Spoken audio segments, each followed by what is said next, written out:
Happy Hanukkah to everyone. Rav Kook asks 3 questions about Hanukkah, 2 of which are pretty well known, the third, which is less known. The first is the question known as the Beis Yosef's question, which is why do we light the menorah for 8 days? Shouldn't we light it for 7? The miracle wasn't really the first day, it was really the last 7, because they found enough oil to light for the first day. And then the miracle is that it lasted for all 8 days. So why are we celebrating 8 days? We should really celebrate 7.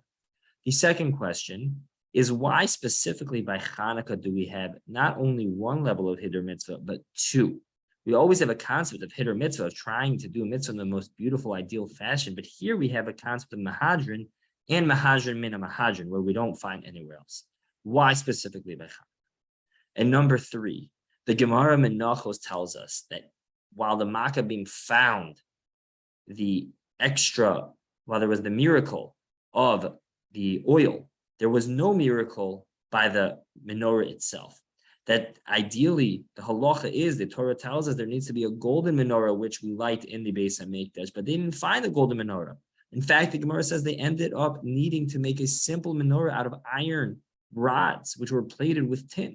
So why did HaKadosh Baruch Hu make a miracle to allow the oil to them to find pure olive oil and not any similar miracle when it comes to finding the appropriate menorah? Explains Rav Kook the following.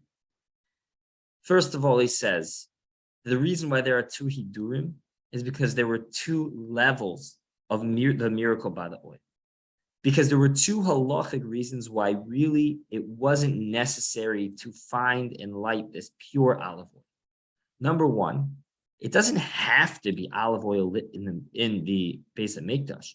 It's ideal because it's the most pure and beautiful and best cut type of oil. But really the halacha is that any oil which shines brightly, which has a clear flame, really could be used within the Beis HaMikdash.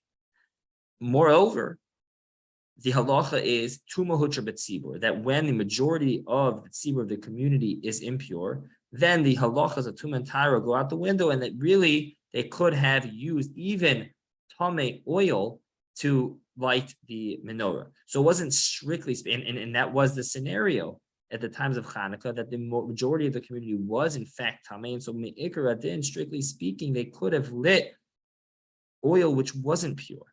So why did Hashem made 2 miracles by the olive oil? Number 1, that it was olive oil as opposed to other oil, and number 2, that it was tahor oil as opposed to tamei oil. And corresponding to those 2 miracles, explains Rav Kook, is why we have 2 levels of hidurim,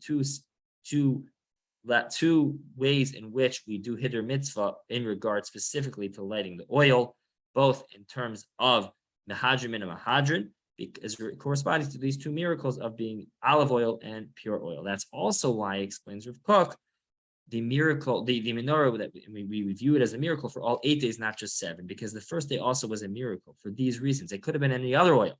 Because it was this pure olive oil, that miracle happened even on the first day. And what about the third question? What about the menorah? Why was there a miracle in regards to the oil, but not the menorah itself? So he explains that because what do the menorah and the oil represent? The menorah represents the physical prosperity, the physical reality of our lives of the Jewish people. And therefore, yes, we always want it to be aesthetically pleasing. We always want it to be physically comfortable. But there are times in our history and in our lives that that's not the case. And when we aren't in such a lavish or ideal situation in our physical lives, it's unfortunate. And we may prefer that it is comfortable, but we have to make do with what we have, even if it means lighting a lesser menorah under the circumstances. However, when it comes to the oil represents the spirit. It represents the inner flame that we have. And that, explains Rav Kook, we can never compromise on. That, regardless of our physical reality, we have to always make sure that our spiritual life, our inner flame, shines clear and bright. And so the miracle had to be done with the olive oil so that it reminds us our inner spirit needs to shine bright. But the menorah did not need the miracle, because although we ideally like it to be the most beautiful gold menorah, the kli, the physical reality is doable. It is workable even when it is not in its ideal state. Have a great day.